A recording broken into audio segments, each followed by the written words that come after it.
سابق وفاقی وزیر ہمایوں اختر خان اور چودھری عثمان کاہلو صدر پنجاب پولٹری ایسوسی ایشن کے government girls higher secondary school میں منعقد تقریب تقسیم انعامات میں شرکت۔ پوزیشن ہولڈر طلباء میں انعامات تقسیم کیے گئے۔ گورنمنٹ گرلز ہائر سیکنڈری 509 کافے میں تقسیم انعامات کی تقریب منعقد ہوئی۔ تقریب کے مہمان خصوصی سابق وفاقی وزیر ہمایوں اختر خان، چودھری عثمان کاہلو صدر پولٹری ایسوسی ایشن پنجاب تھے۔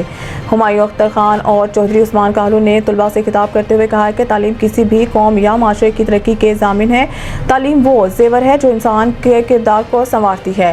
بہت جلد مامو کانچن میں ایک انسٹی ٹیوٹ قائم کیا جائے گا جس میں IT سمیت تمام شعبہ جات میں پڑھایا جائے گا، اور ہم امید کرتے ہیں کہ ادارہ سابقہ روایات کو برقرار رکھتے ہوئے آئندہ بھی تعلیمی میدان میں اچھی کارکردگی دکھائے گا۔ طلباء نے مختلف موضوعات پر تقاریر اور ٹیبلو بھی پیش کیے۔ پرنسپل اسکول فرخندہ خورشید اور جملہ اسٹاف کو اچھی کارکردگی پر خراج تحسین بھی پیش کیا گیا۔ آخر میں پوزیشن ہولڈر طلباء میں انعامات بھی تقسیم کیے گئے۔ سابق صوبائی وزیر نے اسکول میں واٹر فلٹریشن پلانٹ لگوانے کا بھی وعدہ کیا۔